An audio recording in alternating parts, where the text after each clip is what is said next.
Welcome back to Scoper 360, your trusted scope on everything firearms, gear, and the stories behind them.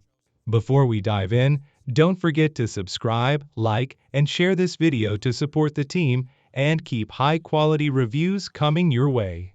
Now picture this. Your local gun shop shelves look a little emptier than usual. Certain Glock models you saw 6 months ago are nowhere to be found. The sales clerk shrugs and says, "Yeah, Glock isn't sending these anymore." At first, you might think it's just supply chain noise or normal stock rotation. But what if I told you this is actually a sign of something bigger?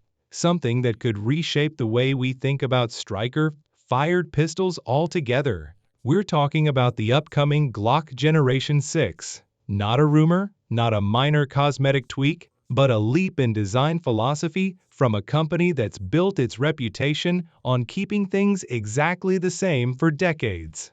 And here's where it gets interesting. The clues have been sitting in plain sight for years, from leaked patents to mysterious test guns popping up in law enforcement hands. Add to that a quiet culling of certain Gen 4 and Gen 5 configurations, and you start to see the outline of a major shift in Glock's DNA.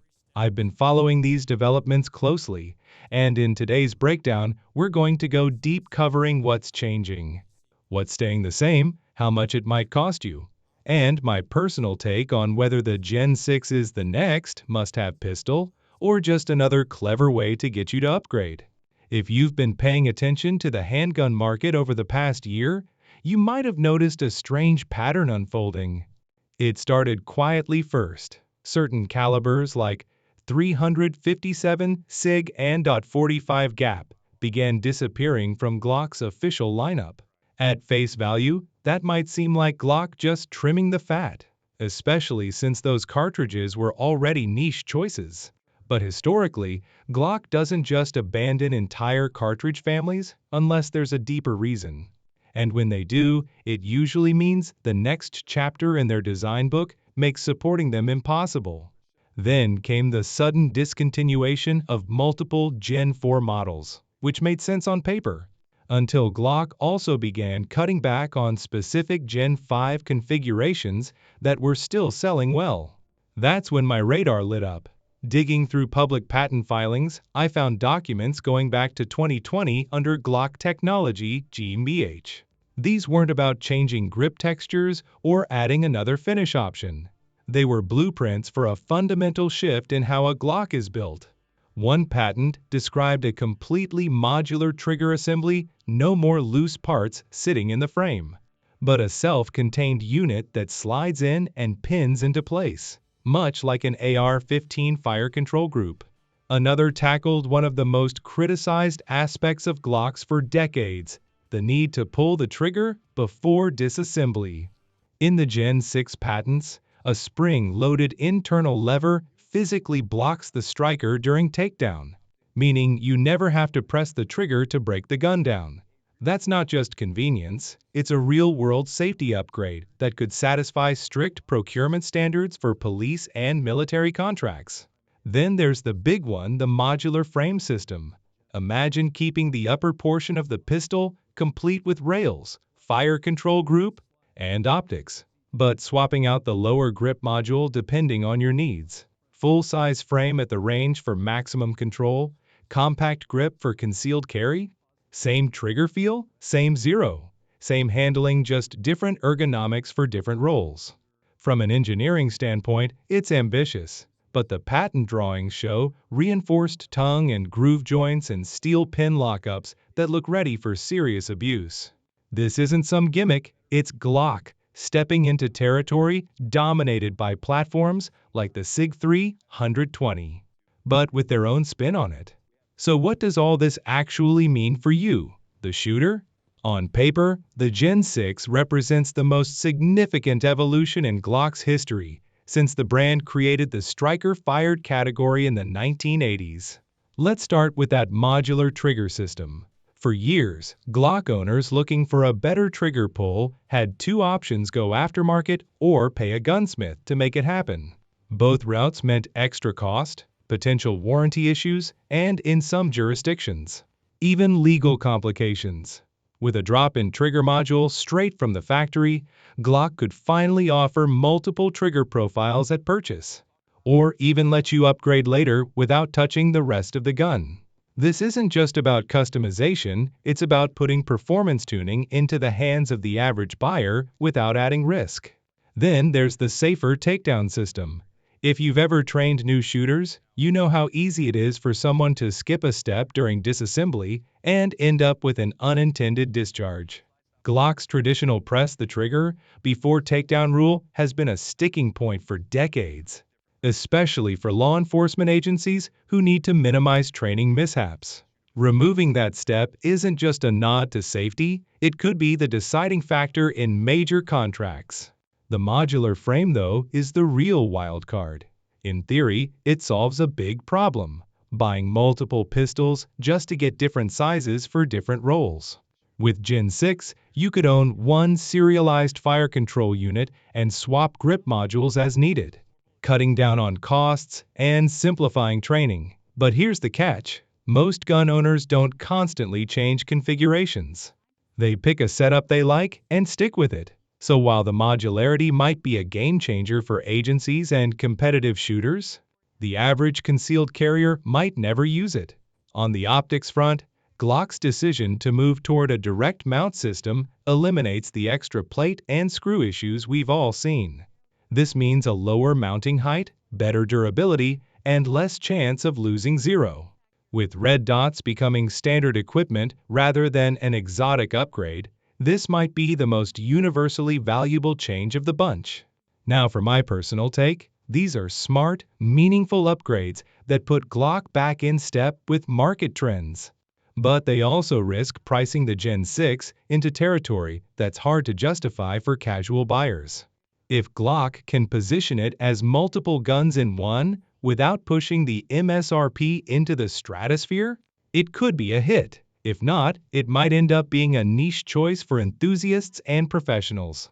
Let's talk numbers, because no matter how good a firearm sounds on paper, price is the deal breaker for most buyers.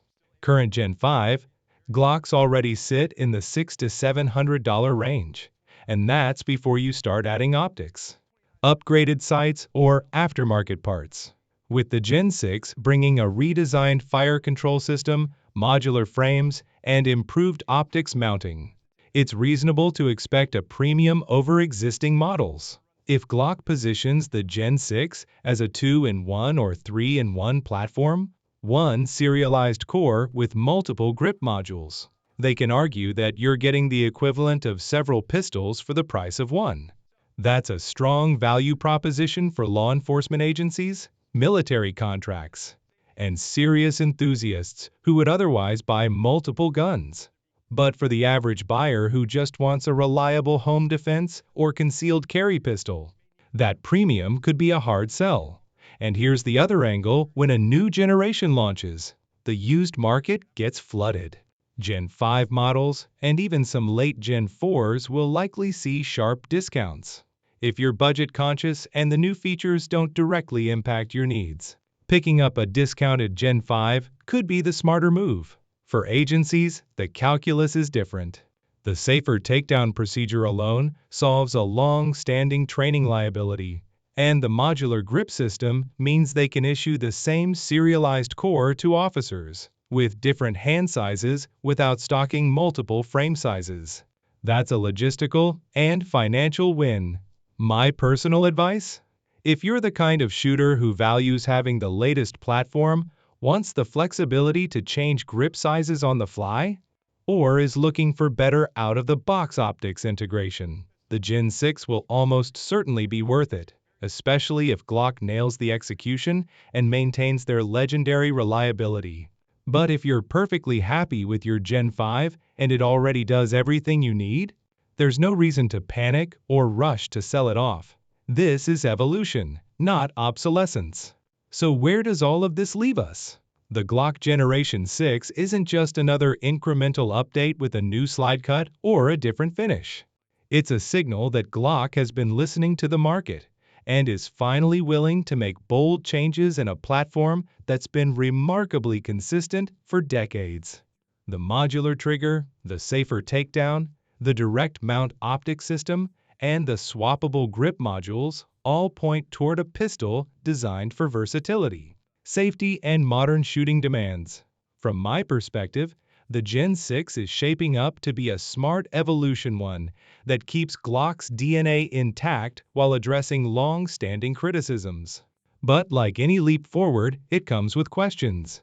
Will the price make sense for everyday shooters?